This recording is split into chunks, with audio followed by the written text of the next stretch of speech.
सुप्रभात बच्चों। जैसा कि हमने पिछले सेशन में पढ़ा कि एक किसान होता है जिसका नाम झूरी होता है। उसके दो बैल होते हैं, एक का नाम मोती, दूसरे का नाम हीरा होता है। वो किसान अपने दोनों बैलों से बहुत प्यार करता है और दोनों बैल भी किसान से बहुत प्यार करते हैं। एक दिन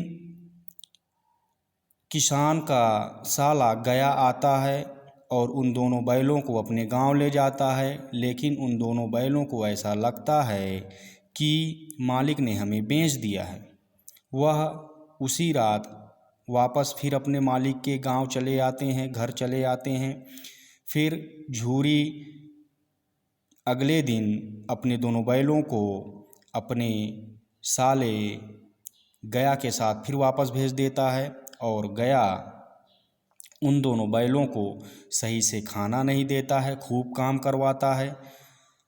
अब वहाँ पर एक लड़की रहती है जो भैरों की लड़की रहती है। उसकी माँ मर चुकी होती है, सौतेली माँ रहती है। वह जब यह सब प्रकरण देखती है उन दोनों बैलों के साथ गया का, तो वह दो रोटी ले जाती है। एक रोटी मोती को खिलाती है, एक रोटी हीरा को खिलाती है, जिससे उन्हें ऐसा लगा कि हमें भोजन मिल गया है।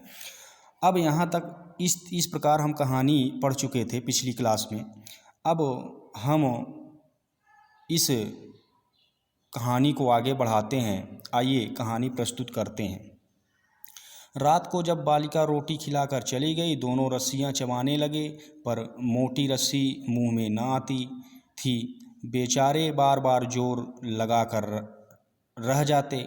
अब वह वहाँ से भागना चाहते थे, इसलिए यह सब कर रहे थे। सहसा घर का द्वार खुला और वह लड़की निकली। दोनों सिर झुकाकर उसका हाथ चाटने लगे। दोनों की पूंछें खड़ी हो गईं। उसने उनके माथे सहलाए और बोली, खोलें देती हूँ, चुपके से भाग जाओ, नहीं तो यहाँ लोग मार डालेंगे। आज घर में सलाह हो रही है कि इनकी नाकों में नाथ डाल दी जाएगी। अब देखिए, बैलों को काबू करने के लिए बैलों के नाक में एक नाथी, एक रस्सी होती है जो नाक के माध्यम से गले से होती हुई जाती है, तो इससे बैलों को काबू किया जाता है। उसने गराव खोल दिया, उसने उस रस्सी को खोल दिया जिससे बैल बंधे हुए थे, पर दोनों चुपचाप खड़े थे। मोती ने अपनी भाषा में पूछा, अब चलते क्यों नहीं? हीरा ने कहा, चलें तो, लेकिन कल इस अनाथ पर आफत आ जाएगी, सब इसी पर संदेह करेंगे। सहसा बालिका चिल्लाई, दोनों फूफा वाले बैल भागे जा रहे हैं। ओ दादा, ओ दादा, दोनों बैल भागे जा रहे हैं, जल्दी दौड़ो। गया हड़बड़ाकर भीतर से निकला और बैलों को पकड़ने चला। वे दोनों भागे। गया ने पीछा किया और भी तेज हुए। गया ने शोर मचाया। फिर गांव के कुछ आदमियों को भी साथ लेने के लिए लौटा। दोनों मित्रों को भगाने का मौका मिल गया। सीधे दौड़ते चले गए, यहाँ तक कि मार्ग का ज्ञान न रहा। जिस परिचित मार्ग से आए थे उसका यहाँ पता न था। नए नए गांव मिलने लगे। जब दोनों एक खेत के किनारे खड़े होकर सोचने लगे, अब क्या करना चाहिए, हीरा ने कहा, मालूम होता है राह भूल गए। अब वह दोनों भाग गए। दोनों जब गांव से भाग गए तो हीरा कहता है कि हम तो रास्ता भूल गए हैं, अब क्या करना चाहिए? तुम भी बेतहाशा भागो, वहीं से मार गिराना था। उसे मार गिराते तो दुनिया क्या कहती, वह अपना धर्म छोड़ दे, लेकिन हम अपना धर्म क्यों छोड़ें? दोनों भूख से व्याकुल हो रहे थे। खेत में मटर खड़ी थी, चरने लगे, रह कर आहट ले रहे थे, कोई आता तो नहीं। जब पेट भर गया, दोनों ने आज़ादी का अनुभव किया तो मस्त होकर उछलने कूदने लगे। जब उनका पेट खाली था तो उछल कूद नहीं रहे थे, खेल नहीं रहे थे, लेकिन जैसे ही उनका पेट भरा तो वह उछलने खेलने लगे।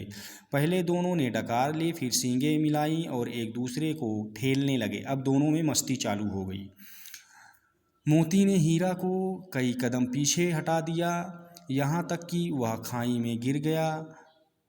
तब उसे भी क्रोध आया, संभल कर उठा और फिर मोती से मिल गया। मोती ने देखा खेल में झगड़ा हुआ चाहता है तो किनारे हट गया। अब मोती ने सोचा कि कहीं लड़ाई न हो जाए हम दोनों में, इस वजह से मोती अपने आप को किनारे कर लिया। अरे यह क्या, कोई सांड दौड़ता चला आ रहा है। हाँ, सांड ही है। वह सामने आ पहुंचा। दोनों मित्र बगले झांक रहे हैं। सांड पूरा हाथी है, उससे भिड़ना जान से हाथ धोना है, लेकिन न भिड़ने पर भी जान बचती नहीं नजर आती। इन्हीं की तरफ आ भी रहा है। इतनी भयंकर सूरत। अब एक सांड इनकी तरफ आ रहा है और सांड इनकी तरफ आ रहा है तो इन्हें लगा कि वह हाथी आ रहा है। इतना भयानक था, इतना भयंकर जानवर था वो। मोती ने मूक भाषा में कहा, बुरे फंसे, जान बचेगी, कोई उपाय सोचो। हीरा ने चिंतित स्वर में कहा, अपने घमंड में भूला हुआ हूँ, आरजू विनती न सुनेगा। वह अपने घमंड में भूला हुआ है, सांड अपने घमंड में भूला हुआ है, वह हमारी विनती नहीं सुनेगा। भाग क्यों न चलें। भागना कायरता है तो फिर यही मरो, बंदा तो 9-2-11 होता है। अब मोती जो है 9-2-11 हो जाता है, हीरा वहीं पर रहता है। तो फिर कोई उपाय जल्दी सोचो। उपाय यही है कि उस पर दोनों जने एक साथ चोट करें। मैं आगे से रगेदता हूँ, तुम पीछे से रगेदो। दोहरी मार पड़ेगी तो भाग खड़ा होगा। मेरी ओर झपटे, तुम बगल से उसे पेट में सींग घुसेड़ देना। जान जोखिम है पर दूसरा उपाय नहीं है। दोनों मित्र जान हथेलियों पर लेकर लपके। सांड को भी संगठित शत्रुओं से लड़ने का तजर्बा ना था। अब जब दोनों बैल आपस में मिलकर उस सांड से लड़ते हैं तो उसको भी यह अनुभव नहीं था कि दोनों मिलकर साथ में युद्ध करेंगे, और उसको भी इस चीज़ का अनुभव नहीं था। वह तो एक शत्रु से मल्लयुद्ध करने का आदी था। ज्यों ही हीरा पर झपटा, मोती ने पीछे से दौड़ाया। सांड उसकी तरफ मुड़ा और हीरा को रगेदा। सांड वह चाहता था कि एक एक करके दोनों को गिरा ले, पर ये दोनों भी उस्ताद थे, उसे वह अवसर ना देते। एक बार सांड झल्लाकर हीरा का अंत कर देने के लिए चला तो मोती बगल से आकर पेट में सींग भोंक दी। या सांड क्रोध में आकर पीछे फिरा तो हीरा ने दूसरे पहलू में सींग चुभा दिया। आखिर बेचारा जख्मी होकर भागा और दोनों मित्रों ने दूर तक उसका पीछा किया, यहाँ तक कि सांड बेदम होकर गिर पड़ा। तब दोनों ने उसे छोड़ दिया। दोनों मित्र विजय के नशे में झूमते हुए चले जाते हैं। मोती ने अपनी सांकेतिक भाषा में कहा, मेरा जी तो चाहता है कि बच्चा को मार ही डालूं। हीरा ने तिरस्कार किया, गिरे हुए बैरी पर सींग ना चलाना चाहिए, यह सब ढोंग है। बैरी को ऐसा मारना चाहिए कि फिर न उठे। अब घर कैसे पहुँचेंगे यह सोचो, पहले कुछ खा ले तो सोचें। सामने मटर का खेत था, मोती उसमें घुस गया। हीरा मना करता रहा, पर हीरा शांत स्वभाव का था, मोती थोड़ा उग्र स्वभाव का था। आवेश जल्दी आता था, पर उसने एक न सुनी। अभी 2 ही 4 ग्रास खाए ही थे कि 2 आदमी लाठियां लिए दौड़े पड़े और दोनों मित्रों को घेर लिया। हीरा तो मेड़ पर था, निकल गया। मोती सींचे हुए खेत में था, उसके खुर कीचड़ में धंसे थे, न भाग सका। पकड़ लिया। हीरा ने देखा संगी संकट में है, साथी संकट में है, तो लौट पड़ा।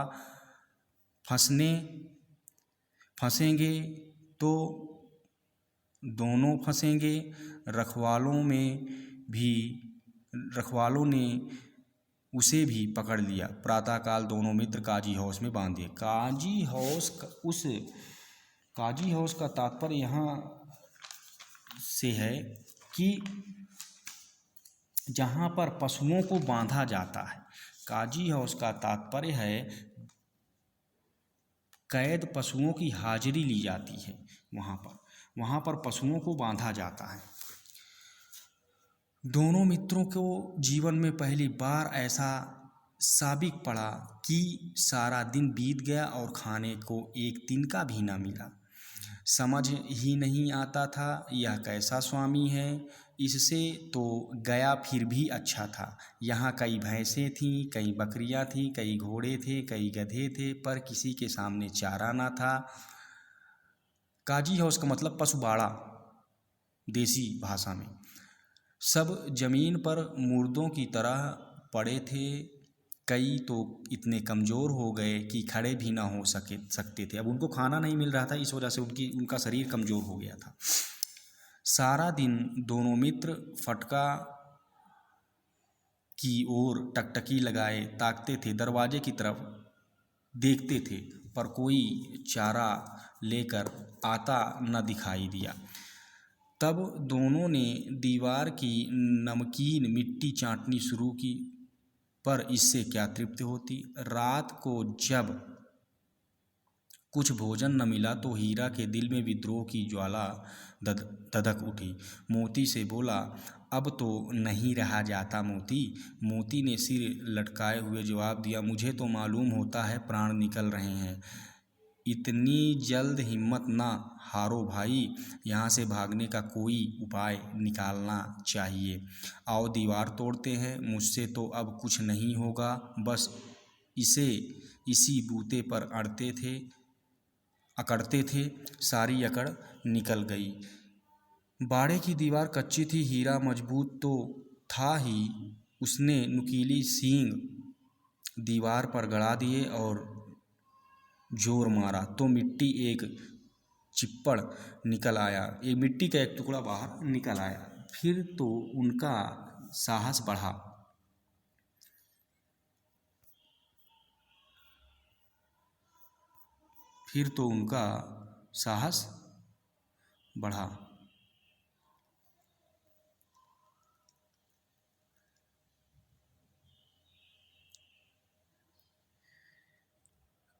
इसने दौड़ कर दीवार पर चोटें की और हर चोट में थोड़ी थोड़ी मिट्टी गिराने लगा। उसी समय काजी हाउस का चौकीदार लालटेन लेकर जानवरों की हाजिरी लेने आ निकला। हीरा का उज्जड़पन देखकर उसने उसे कई डंडे रसीद किए और मोटी सी रस्सी में से बांध दिया। मोती ने पड़े पड़े कहा, आखिर मार खाई, क्या मिला? अपने बूते भर जोर जो मार दिया। ऐसा जोर मारना किस काम का कि और बंधन में पड़ गए। जोर तो मारता ही जाऊंगा, चाहे कितने भी बंधन पड़ते जाएं। जान से हाथ धोना पड़ेगा, कुछ परवाह नहीं, यूँ तो भी मरना ही है। सोचो दीवार खुद जाती तो कितनी जानें बच जाती। इतने भाई यहाँ बंद हैं, किसी की देह में जान नहीं है। 2-4 दिन और यही हाल रहा तो सब मर जाएंगे। हाँ, यह बात तो है। अच्छा तो ला, फिर मैं भी जोर लगाता हूँ। मोती ने भी दीवार में उसी जगह सींग मारा। थोड़ी सी मिट्टी गिरी और फिर हिम्मत बढ़ी। फिर तो वह दीवार में सींग लगाकर इस तरह जोर करने लगा मानो किसी प्रतिद्वंदी से लड़ रहा है। आखिर कोई 2 घंटे की जोर आजमाइश के बाद दीवार ऊपर से लगभग 1 हाथ गिर गई। अपने दूनी शक्ति से दूसरा धक्का मारा तो आधी दीवार गिर पड़ी। दीवार का गिरना था कि अधमरे से पड़े सभी जानवर चेत उठे। तीनों घोड़ियां सरपट भाग निकली, फिर बकरियां निकली, इसके बाद भैंसें भी खिसक गईं, पर गधे अभी तक ज्यों के त्यों खड़े थे। हीरा ने पूछा, तुम दोनों क्यों नहीं भाग रहे हो? एक गधे ने कहा, जो कहीं फिर पकड़ लिए जाएं तो क्या हरज है, अभी तो भागने का अवसर है। हमें तो डर लगता है, हम यहीं पड़े रहेंगे। आधी रात से ऊपर हो चुकी थी। दोनों गधे अभी तक खड़े सोच रहे थे कि भागें या ना भागें, और मोती अपने मित्र की रस्सी तोड़ने में लगा हुआ था।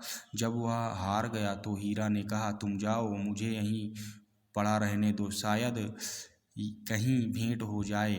मोती की आंखों में आंसू लाकर कहा, तुम इतना स्वार्थी समझते हो हीरा? हम और तुम इतने दिनों एक साथ रहे हैं, आज तुम विपरीत विपत्ति में पड़ गए तो मैं तुम्हें छोड़कर अलग हो जाऊं? हीरा ने कहा, बहुत मार पड़ेगी, लोग समझ जाएंगे यह तुम्हारी शरारत है। मोती गर्व से बोला, जिस अपराध के लिए तुम्हारे गले में बंधन पड़ा है, इसके लिए अगर मुझ पर मार पड़े तो क्या चिंता। इतना तो हो ही गया कि 9-10 प्राणियों की जान बच गई, वे सब तो आशीर्वाद देंगे। यह कहते हुए मोती ने दोनों गधों को सींग से मार मार कर बाड़े के बाहर निकाला और तब अपने बंधु के पास आकर खड़ा हो गया। भोर होते ही मुंशी और चौकीदार तथा अन्य कर्मचारियों में कैसी खलबली मची, इसके लिखने की ज़रूरत नहीं। बस इतना ही काफ़ी है कि मोती की खूब मरम्मत हुई और उसे भी मोटी रस्सी से बांध दिया गया। 1 सप्ताह तक दोनों मित्र वहाँ बंधे पड़े थे। किसी ने चारे का एक तृण मीन्स तिनका भी न डाला। हाँ, एक बार पानी दिखा दिया जाता था, यही उनका आधार था। दोनों इतने दुर्बल हो गए थे कि उठा तक न जाता था। ठठरियाँ निकल आई थीं, हड्डियाँ निकल आई थीं।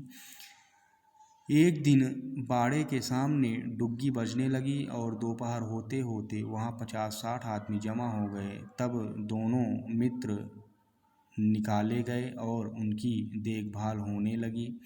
लोग आकर उनकी सूरत देखते और मन फीका करके चले जाते। ऐसे मृतक बैलों का कौन खरीदार होता। सहसा एक डढ़ियल आदमी जिसकी आंखें लाल थी और मुद्रा अत्यंत कठोर, आया और दोनों मित्रों के कूल्हों में उंगली गोद कर मुंशी जी से बातें करने लगा। उसका चेहरा देखकर अंतर्ज्ञात से दोनों मित्रों के दिल कांप उठे। वह कौन है और उन्हें क्यों टटोल रहा है, इस विषय पर उन्हें कोई संदेह न हुआ। दोनों ने एक दूसरे को भीत नेत्रों से देखा और सिर झुका लिया। हीरा ने कहा, गया के घर से नाहक भागे, अब जान न बचेगी। मोती ने अश्रद्धा भाव से उत्तर दिया, कहते हैं भगवान सबके ऊपर दया करते हैं, उन्हें हमारे ऊपर क्यों दया नहीं आती। भगवान के लिए हमारा मरना जीना दोनों बराबर है। चलो अच्छा ही है, कुछ दिन उसके पास तो रहेंगे। एक बार भगवान ने उस लड़की के रूप में हमें बचाया था, अब न बचाएगा। यह आदमी छुरी चलाएगा, देख लेना। तो क्या चिंता है, मांस खाल सींग हड्डी सब किसी न किसी काम आ जाएगा। नीलाम हो जाने के बाद दोनों मित्र उस डढ़ियल के साथ चले। दोनों की बोटी बोटी काँप रही थी। बेचारे पाँव तक न उठा सकते थे, पर भय के मारे गिरते पड़ते भागे जाते थे, क्योंकि वह जरा भी चाल धीमी हो जाने पर जोर से डंडा जमा देता। राह में गाय बैलों का एक रेवड़ हरे हरे हार में चरता नजर आया। सभी जानवर प्रसन्न थे, चिकने चपल, कोई उछलता था, कोई आनंद से बैठा पागुर करता था। कितना खुशी जीवन था इनका, पर कितने स्वार्थी हैं सब। किसी को चिंता नहीं कि उनके दो भाई बधिक के हाथ पड़े कैसे दुखी हैं। सहसा दोनों को ऐसा मालूम हुआ कि यह परिचित रहा है। हाँ, इसी रास्ते से गया उन्हें ले गया था। वही खेत, वही बाग, वही गांव मिलने लगे। प्रतिक्षण उनकी चाल तेज होने लगी। सारी थकान, सारी दुर्बलता गायब हो गई। यह लो, अपना ही हार आ गया। इसी कुएं पर हम पूर्व चलाने आया करते थे। यही कुआं, मोती ने कहा। हमारा घर नगीच आ गया। हीरा बोला, भगवान की दया। मैं तो अब घर भागता हूँ, यह जाने दो, इसे मैं मार गिराता हूँ। नहीं नहीं, दौड़कर थान पर चलो, वहाँ से हम आगे न जाएंगे। दोनों उन्मत्त मीन्स खुशी के मारे होकर बछड़ों की भांति कुलेल करते हुए घर की ओर दौड़े। वह हमारा थान है। दोनों दौड़कर अपने थान पर आए और खड़े हो गए। डरियल भी पीछे पीछे दौड़ा चला आता था। झूरी द्वार पर बैठा धूप खा रहा था। बैलों को देखते ही दौड़ा और उन्हें बारी बारी से गले लगाने लगा। मित्रों की आंखों से आनंद के आंसू बहने लगे। एक झूरी का हाथ चाट रहा था। डरियल ने जाकर बैलों की रस्सियाँ पकड़ ली। झूरी ने कहा, मेरे बैल हैं, तुम्हारे बैल कैसे? मैं मवेशी खाने से नीलाम लिए आता हूँ। मैं तो समझा हूँ चुराए लिए आते हो। चुपके से चले जाओ, मेरे बैल हैं, मैं बेचूंगा तो बिकेंगे। किसी को मेरे बैल नीलाम करने का आखिर अख्तियार है? जाकर थाने में रपट कर दूंगा। मेरे बैल हैं, इसका सबूत यह है कि मेरे द्वार पर खड़े हैं। डरियल झल्लाकर बैलों को जबरदस्ती पकड़ ले जाने के लिए बढ़ा। उसी वक्त मोती ने सींग चलाया। डरियल पीछे हटा। मोती ने पीछा किया। डरियल भागा। मोती पीछे दौड़ा। गांव के बाहर निकल जाने पर वह रुका। पर खड़ा डरियल का रास्ता देख रहा था। डरियल दूर खड़ा धमकियां दे रहा था, गालियां निकाल रहा था, पत्थर फेंक रहा था और मोती विजय शूर की भांति उसका रास्ता रोके खड़ा था। गांव के लोग यह तमाशा देखते थे और हंसते थे। जब डरियल हार कर चला गया तो मोती अकड़ता हुआ लौटा। हीरा ने कहा, मैं डर रहा था कि कहीं तुम गुस्से में आकर मार ना बैठो। अगर वह मुझे पकड़ता तो मैं मारे न छोड़ता। अब न आएगा तो दूर से ही खबर लूँगा, देखूँ कैसे ले जाता है। जो गोली मरवा दे। मर जाऊँगा पर उसके काम तो न आऊँगा। हमारी जान तो कोई जान ही नहीं समझता, इसलिए कि हम इतने सीधे हैं। जरा देर से नांदों में खली, भूसा, चोकर और दाना भर दिया गया और दोनों मित्र खाने लगे। झूरी खड़ा दोनों को सहला रहा था और 20 लड़के तमाशा देख रहे थे। सारे गांव में उत्साह सा मालूम होता था। उसी समय मालकिन ने आकर दोनों के माथे चूम लिए। इस प्रकार कहानी का अंत होता है। अंत में दोनों बैल अपने मालिक के पास आ जाते हैं। दोनों बैल अपने मालिक के पास आ जाते हैं। तो इसका तात्पर्य यह है कि चाहे कितनी भी मालिक और बैलों के बीच न बने, लेकिन अंत में वह अपने मालिक के पास ही आ गए और उन्हें बहुत खुशी मिली, बहुत प्रसन्नता मिली कि हम अपने घर आ गए। तो इस प्रकार से इस कहानी का अंत होता है। मुझे उम्मीद है कि आप सभी को मेरे द्वारा प्रस्तुत की गई यह कहानी ज़रूर पसंद आई होगी और मुझे उम्मीद है विद्यार्थियों से कि इस कहानी को ज़रूर समझने की कोशिश किए होंगे। इसी शब्दों के साथ धन्यवाद।